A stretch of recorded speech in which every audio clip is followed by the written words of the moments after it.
దేవానికి వందనాలు, ఆశ్చర్యకరుడానికి వందనాలు.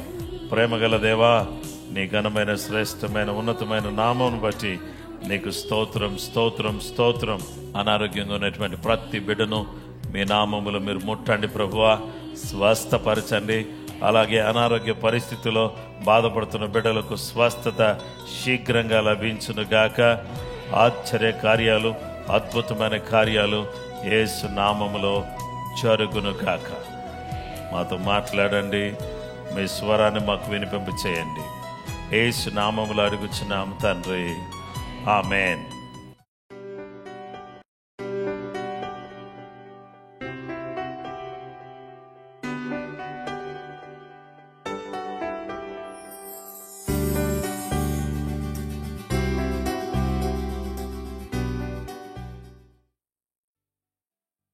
నీకే ఆరాధన, పరిశుద్ధుడానికి స్తోత్రం.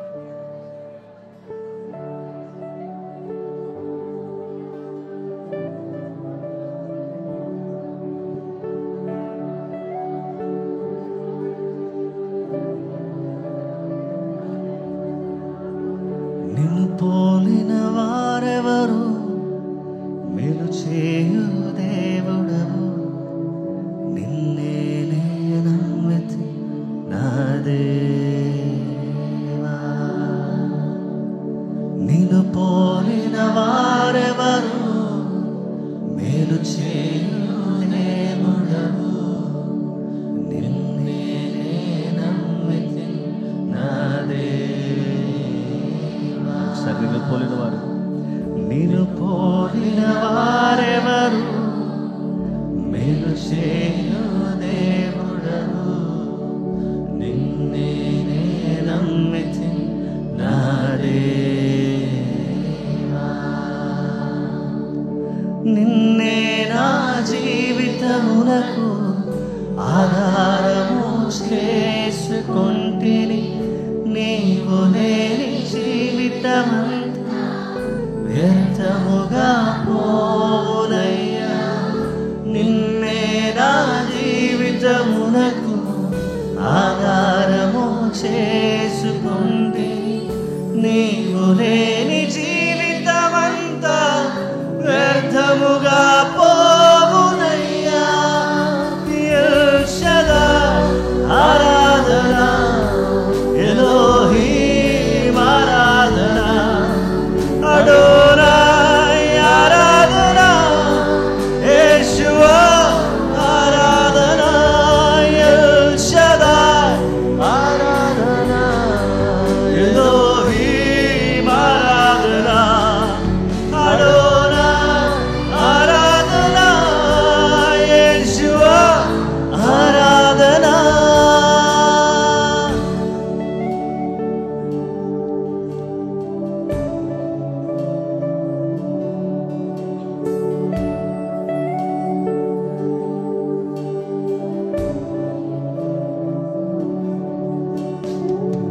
కృంగియున్న నన్ను చూచి కన్నీటిని తుడిచితివయ్యా.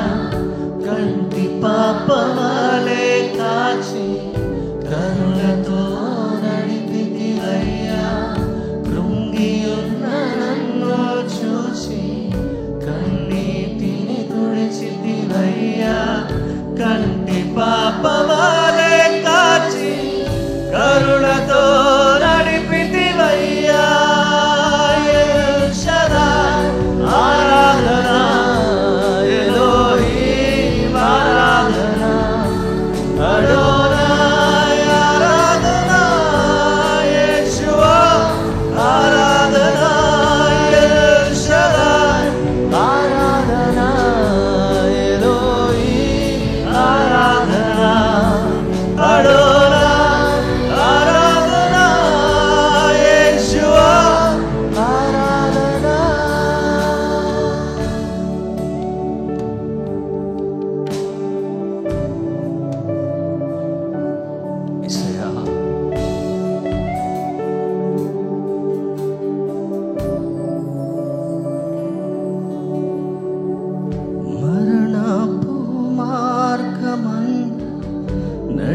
నడిచిన వేళయందు వైద్యునిగా వచ్చి నాకు మరో జన్మనిచ్చితివయ్యా.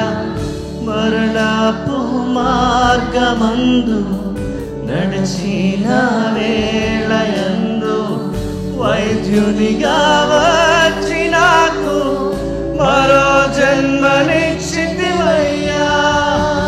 ఎల్ షదాయ్ ఆరాధనా, ఎలోహీం ఆరాధనా, అడోనాయ్ ఆరాధనా, యేషువా ఆరాధనా, ఎల్ షదాయ్ ఆరాధనా, యేషయా ఎలోహీం అడోనాయ్ అడోనాయ్ ఆరాధనా, యేషువా ఆరాధనా, ఎల్ షదాయ్ ఆరాధనా, యేషయా ఎలోహీం స్వరమెత్తి అడోనాయ్ ఆరాధనా, యేషువా మరొకసారి ఆరాధనా, ఎల్ షదాయ్ ఆరాధనా, ఎలోహీం ఆరాధనా, అడోనాయ్ ఆరాధనా, యేషువా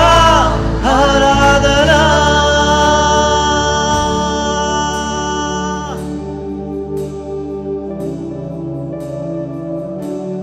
పోలిన వారెవరు, మేలు చేయు దేవుడవు, నిన్నే నే నమ్మితి.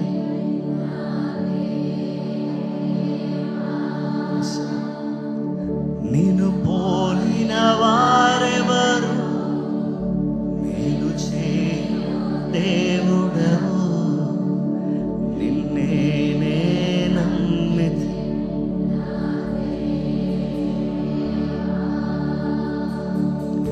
నిన్నే నా జీవితమునకు ఆధారము చేసుకుంటే, నీవు లేని జీవితమంతా వ్యర్థముగా పోవునయ్యా. నిన్నే నా జీవితమునకు ఆధారము చేసుకొంటిని, నీవు లేని జీవితమంతా వ్యర్థముగా పోవునయ్యా. ఎల్ షదాయ్ ఆరాధనా, ఎలోహీం ఆరాధనా, అడోనాయ్ ఆరాధనా, యేషువా ఆరాధనా, ఓ ఎల్ షదాయ్. ఆరాధనా, రెండు చేతులను వైపు చాపి యేసయ్య ఆరాధన నీకే. ఆరాధనా, అడోనాయ్ ఆరాధనా, యేషువా ఆరాధనా, ఓ ఎల్ షదాయ్ ఆరాధనా, ఎలోహీం ఆరాధనా, అడోనా, ఆరాధనా, యేషువా ఆరాధనా, ఎల్ షదాయ్.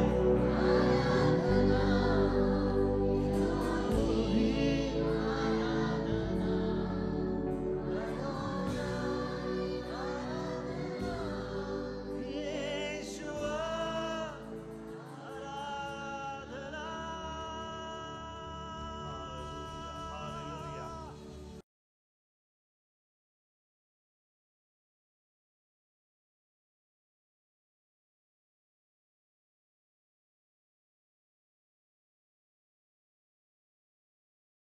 ఈరోజు మన ధ్యానాంశము స్వాస్థ్యము, ఇన్హెరిటెన్స్. ఈ యొక్క స్వాస్థ్యము అనే ఈ యొక్క అంశాన్ని గురించి ఈరోజు వాక్యాన్ని మనం ధ్యానం చేయబోతున్నాం. మొదటి పేతురు పత్రిక 1వ అధ్యాయం 3 నుండి 5 వచనాలు మనం చదువుకుందాం. మన ప్రభువగు యేసుక్రీస్తు తండ్రి అయిన దేవుడు స్తుతింపబడును గాక. మృతులలో నుండి యేసుక్రీస్తు తిరిగి లేచుట వలన జీవముతో కూడిన నిరీక్షణ మనకు కలుగునట్లు, అనగా అక్షయమైనదియు నిర్మలమైనదియు వాడబారినదియునైన స్వాస్థ్యము మనకు కలుగునట్లు ఆయన తన విశేష కనికరము చొప్పున మనలను మరలా జన్మింపచేసెను. కడవరి కాలమందు బయలుపరచబడుటకు సిద్ధముగా ఉన్న రక్షణ మీకు కలుగునట్లు విశ్వాసము ద్వారా దేవుని శక్తి చేత కాపాడబడు మీ కొరకు ఆ స్వాస్థ్యము పరలోకమందు భద్రపరచబడి ఉన్నది. ఈ స్వాస్థ్యము అనేటటువంటిది దేవుడు తన ప్రజలకు స్వాస్థ్యము అనగా ఆస్తి. ఈ స్వాస్థ్యము అనేదాన్ని ఎవరికిస్తాడు అనని వాక్యములో మనం చూస్తే, ఒకవేళ మీకు 4 పిల్లలు ఉన్నారు అని అనుకుందాం. ఈ 4 పిల్లలకు మీరు సంపాదించిన ఆస్తిలో 4కి కూడా మీరు సమపాళ్లలో వారికి మీ స్వాస్థ్యాన్ని ఇవ్వటం అనేది ధర్మం. యోబు తన కుమారులకు తన కుమార్తెలకు సమపాళ్లలో తన ఆస్తిని పంచిపెట్టాడు. మన దేశంలో కుమార్తెలను పట్టించుకునే వాళ్ళు లేరు. ఒకానొక సమయంలో ఈ రాష్ట్రానికి ముఖ్యమంత్రిగా ఉన్నటువంటి ఎన్టీ రామారావు గారు వచ్చిన తర్వాత స్త్రీలకు కూడా ఆస్తిలో సమాన హక్కు కల్పిస్తూ ఒక జీవో జారీ చేయటం జరిగింది. అయితే దేవుని బిడ్డలారా, ఆ తర్వాత అన్ని కుటుంబాల్లో కూడా వెళ్ళి వీళ్ళు సామరస్యంగా వెళ్ళి మాకు కూడా ఆస్తి వస్తుంది కదా అని అడిగితే, అన్నదమ్ములు గొడవపడి మీకెట్లా వస్తుంది, మీరు ఒక ఇంటికి పంపించేశాం మిమ్మల్ని, మీకు ఆస్తి ఎక్కడ వస్తుంది అని చెప్పి అంటే ఈ సిస్టర్స్కి కోపం రాదా? మరి వచ్చి ఎన్నో కేసెస్ కోర్టులో ఫైల్ అయినటువంటి విషయాలు మనకు తెలిసినవే. అయితే దేవుని బిడ్డలారా, ఆస్తి కోసం నాకు కావాలి ఆస్తి, ఎందుకు ఇవ్వరు నాకు ఆస్తి అని కొట్లాడి పోట్లాడి కోర్టులో కేసులేసి గెలిచి ఆస్తి సంపాదించుకున్న వాళ్ళు ఉన్నారు. అయితే దేవుని బిడ్డలారా, ఎవరికి ఆస్తి అంటే కుమారులు కుమార్తెలకు. ఎవరికి స్వాస్థ్యం? కుమారులకు కుమార్తెలకు, సన్స్ అండ్ డాటర్స్. అయితే ఈ పరలోక సంబంధమైనటువంటి స్వాస్థ్యాన్ని దేవుడు మనకి ఇవ్వటానికి ఇష్టపడుతున్నాడు. అయితే అది ఎవరికి ఇస్తాడంటే కుమారులకు కుమార్తెలకు ఇస్తాడు. దేవుని బిడ్డలారా, సన్స్ అండ్ డాటర్స్, దేవుని బిడ్డలమైనటువంటి మనమందరం కూడా ఈ సమయంలో ఆలోచన చేస్తే, మీరు నిజంగా కుమారులా, మీరు నిజంగా కుమార్తెలా? అయితే స్వాస్థ్యం మీకే. ఒకవేళ మీరు కుమారులు కుమార్తెలు కాకపోతే మీకు దేవుడు ఎందుకు స్వాస్థ్యం ఇస్తాడు? దేవుని వాక్యం ద్వారా దేవుడు ఈరోజు మనతో మాట్లాడుచున్నటువంటి సత్యం ఏంటంటే, మనం కుమారులుగా కుమార్తెలుగా చేయాలని కృపగల దేవుడు, దయగల దేవుడు పరలోకం నుంచి భూలోకానికి దిగివచ్చి మనందరినీ కూడా దత్తపుత్రులుగా చేసుకోవాలని ఆయన కోరాడు. దత్తపుత్రులు అనేటటువంటి ఈ మాటను మనం గమనించినట్లయితే, by adoption we are all sons and daughters of God. దేవుడు మనం దత్తత తీసుకోవడం ద్వారా విమోచించి దత్తత తీసుకుని ఆయన తన కుమారులుగా కుమార్తెలుగా చేసుకున్నాడు. ఆ తర్వాత యేసుక్రీస్తు ప్రభువాన్ని మనం అంగీకరించాం. తను ఎందరు అంగీకరించారో వారందరికీ దేవుని పిల్లలగుటకు ఆయన అధికారము అనుగ్రహించాను. అంటే మనం పిల్లలు ఎలా అయ్యాము? How can you prove that you are a son or a daughter? By adoption. I'm a son and daughter. By accepting Jesus Christ as my personal savior, I become a son and daughter, or a sons and daughters. By accepting Jesus, యేసును రక్షకుడిగా అంగీకరించడం ద్వారా మీరు కుమారులు కుమార్తెలు అయ్యారు. అలా అవటానికి దేవుడే అధికారం ఇచ్చాడు. కాబట్టి మీరు, దేవా నేను కుమార్తెనో కాదో నాకు అర్థం కావట్లేదు ప్రభు అని అనొద్దు. మీరు దేవుని కుమార్తె. దేని ద్వారా? రక్షణ ద్వారా, తిరిగి జన్మించడం ద్వారా, యేసు క్రీస్తు రక్తములో కడగబట్టడం ద్వారా, విమోచించబడ్డం ద్వారా మీరు కుమారులు, మీరు కుమార్తెలు అని ప్రభు అన్నాడు. బాప్తీసం తీసుకోవడం ద్వారా అంటే యేసును అంగీకరించి బాప్తిసం తీసుకుని ఆయన బిడ్డలుగా మారడం ద్వారా మన పేరును దేవుడు జీవగ్రంథంలో రాశాడు. మనకు కుమారులు కుమార్తెలు అయ్యేటటువంటి అవకాశం ఇచ్చాడు. మీరు కుమారులా, మీరు కుమార్తెలా? పాస్టర్ గారు కాదండి, నేను కుమారుణ్ణి ఏంటి, దేవుడు కుమారుణ్ణి ఏంటి నేను? ఇది విచిత్రం కాదు. దేవునికి కుమార్తె ఏంటి? అవును, ఈ లోకంలో మన కన్న తల్లిదండ్రులకు మనము పిల్లలమైతే కన్నారు కాబట్టి పిల్లలం. దేవుడు తన సత్యవాక్యము వలన తన సంకల్పము చొప్పున మనందరినీ కూడా కన్నాడు. తన రక్తాన్ని కార్చి మనలను కొన్నాడు. మనలను కన్న తండ్రి ఆయన, మనలను కొన్న తండ్రి ఆయన. కొని ఈరోజు మిమ్మల్ని అందరూ ఏమన్నాడంటే, నువ్వు నా కుమార్తెవు, నీవు నా కుమారుడవు అని చెప్పి దేవుడే అంటున్నాడు. అన్నప్పుడు ఇప్పుడు మనం ఏం చేయాలో తెలుసా? మనం దేవుని పిల్లలం కదా, దేవుని కుమారులం కుమార్తెలం అయ్యాం కదా. మరి దీన్ని బట్టి మనం ఏం చేయాలంటే, ప్రభువా నేను నీ కుమారుడుగా ఉండే భాగ్యం, అసలు కుమారుడు అనిపించుకోవడానికి నేను యోగ్యుడిని కాదు కదా, తప్పిపోయిన కుమారుడు, నీ ఇంట ఒక కూలివాని వలె నేను ఉండడానికి వచ్చాను అని చెప్పన్నాడు. అంటే ఏ స్పిరిట్ పోయింది ఆయనకి? Spirit of sonship. He lost the spirit of sonship, he adopted spirit of servant. నేను ఒక సేవకుడుగా నేను ఉంటాను అనేటటువంటి మాట చెబుతున్నాడు. No no no no, I don't want to treat you as a servant. I want to treat you as my son. నేను నిన్ను నా కుమారుడిగా నేను నీ విషయంలో వ్యవహరించాలని కోరుతున్నాను. త్వరగా క్షౌరం చేయండి, త్వరగా స్నానం చేయించండి, త్వరగా ప్రశస్త వస్త్రాలు కట్టండి అని చెప్పి ఉంగరం తొడిగించి కుమారుడిగా స్వీకరించి గొప్ప విందు చేశాడు. అది తండ్రి. తప్పిపోయాం, మనం దూరం అయిపోయాం. అయితే పరమ తండ్రి అయిన దేవుడు మనం ప్రేమిస్తున్నాడు. మీరు నా కుమారులు, మీరు నా కుమార్తెలు అని ప్రభు చెప్తున్నాడు. కాబట్టి ఈ కుమారులు కుమార్తెలు అనబడినటువంటి వారు ఇక భయపడకుండా మనం ఏం చేయాలి? రోమా 8:15 ఎవరైనగా మరలా భయపడుటకు మీరు దాస్యపు ఆత్మను పొందలేదు గాని దత్తపుత్రాత్మను పొందితిరి. ఆ ఆత్మ కలిగిన వారమై మనము అబ్బా తండ్రి అని మొరపెట్టుచున్నాము. ఆత్మ కలిగిన వారమై మనం అందరం కూడా ఏమని మొరపెడుతున్నాం చెప్పండి? దేవుని ఆత్మ కలిగినటువంటి బిడ్డలు ఏమని మొరపెడతారంటే అబ్బా తండ్రి అని మొరపెట్టేవారుగా ఉన్నారు. దేవుని ఆత్మ లేని అబ్బా అనరు, తండ్రి అనరు, ఏమి అనరు. కానీ దేవుని ఆత్మ కలిగిన వాళ్ళు ఏం చేస్తారంటే చక్కగా దేవుణ్ణి మొరపెట్టేవాళ్ళుగా ఉంటారు. గనుక ఈ సందర్భంలో దేవుని పిల్లలమైనటువంటి మనము మనందరినీ కూడా దత్తపుత్రులుగా చేసిన యేసుక్రీస్తు ప్రభువారికే మహిమ ఘనత ప్రభావాలు కలుగును కాక. భౌతికంగా మన తల్లిదండ్రులకు పుట్టాం కాబట్టి వాళ్ళకి ఏదున్నా కానీ మన వారసులమే.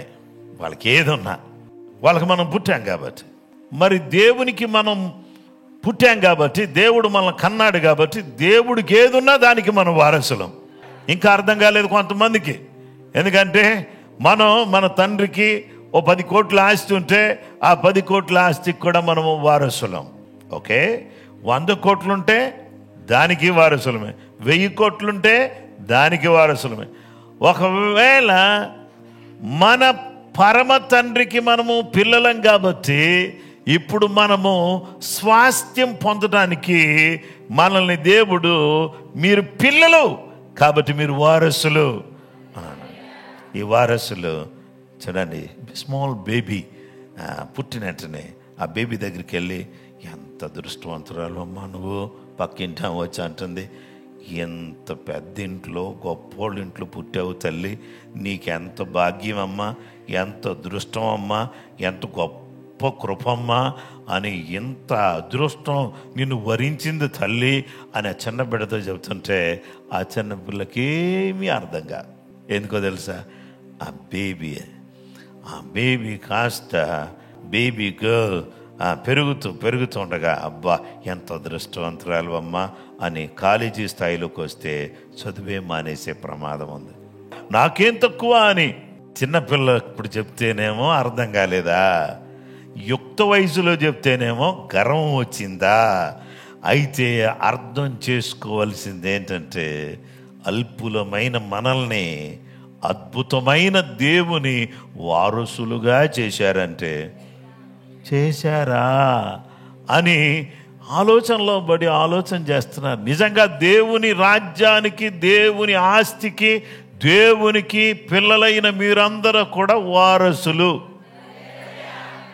ఎంత గొప్ప దేవుడికి, భూమి ఆకాశాలు సృష్టించిన దేవుడికి నేను కుమారుణ్ణి, నేను కుమార్తెను. మేము కాదులేండి పాస్టర్ గారు, మాది పలానూరు, మాది పలాని కులం, మమ్మల్ని ఎవరు కేర్ చేయరు నాయన అని చెప్పేసి అని అనుకోవద్దు. నీవు జీవము గల దేవుని బిడ్డవు, దేవుని సొత్తువు. దేవుడు నిన్ను కొనటానికే తన రక్తం కార్చాడు. నువ్వు ఆయన దృష్టిలో చాలా విలువైన వ్యక్తివి. ఒక తల్లి అంటుంది, వీళ్ళకంటే ఎక్కువే ఉంది పాస్టర్ గారు, నాకు వీళ్ళ కోసమే కదా అన్నీ చేసేది, వీళ్ళకి కనీసం కొంచెమైనా తెలివి లేదు అని పిల్లల కోసం మాట్లాడుతుంది తల్లి. కొంచెమైనా తెలివి లేదండి, కొంచెమైనా తెలివి ఉండాలి కదా వీళ్ళకి. అన్నీ వీళ్ళ కోసం చేస్తుంటే వీళ్ళకి కొంచెమైనా నాలెడ్జ్ లేకుండా వ్యవహరిస్తున్నారు అని అంటారు పిల్లల్ని చూసి. దేవుని బిడ్డలారా, తల్లిదండ్రులు చేసేవన్నీ కూడా పిల్లల కోసమే, దేవుడు చేసేవన్నీ కోసం, ఇవన్నీ కూడా మన కోసమే. హల్లెలూయా. కాబట్టి దేవుని బిడ్డలారా, మనము కుమారులము, కుమార్తెలము. ఆమేన్. దేవుని వాక్యాన్ని మనం చూస్తే ఈరోజు మనమందరం కూడా దేవుని దయ వల్ల దేవుని కుమారులము, కుమార్తెలమయ్యాం.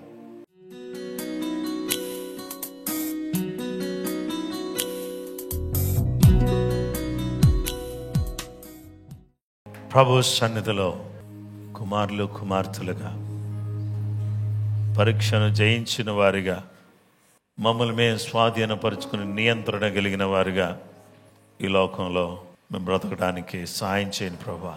మేము చేయాల్సింది ఎల్లప్పుడూ విశ్వాసంతో ఈ యాత్ర మేము కొనసాగించుకోవడానికి సాయం చేయని ప్రభా. మమ్మల్ని మేము నియంత్రించుకునే వాళ్ళగా మేము బ్రతకడానికి సాయం చేయండి.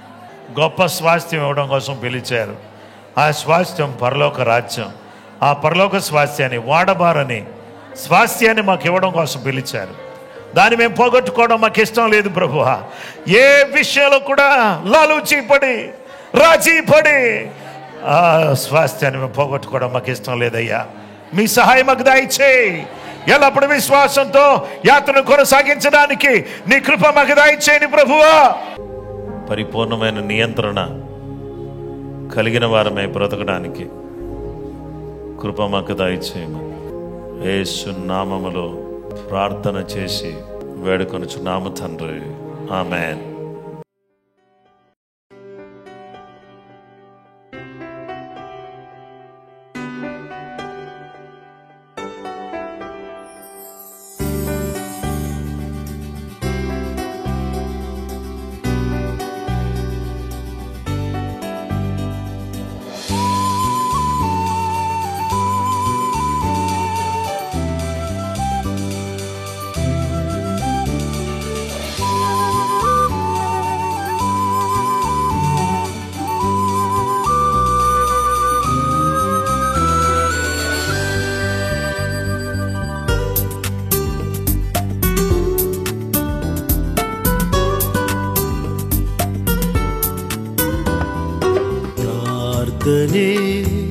ప్రార్థనే విజయము నిచ్చును.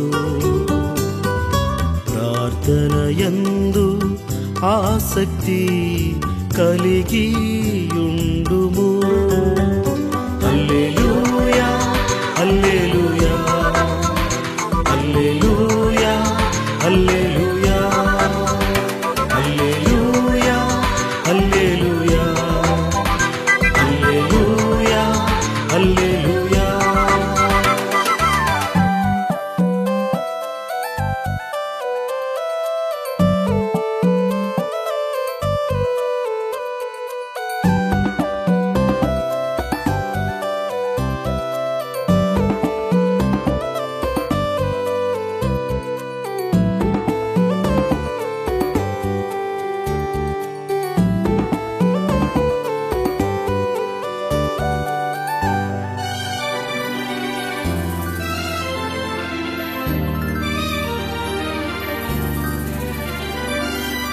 పెనూయేలులో యాకోబు ప్రార్థించగా కన్నీటిని తుడిచి ప్రభువు దీవించెగా.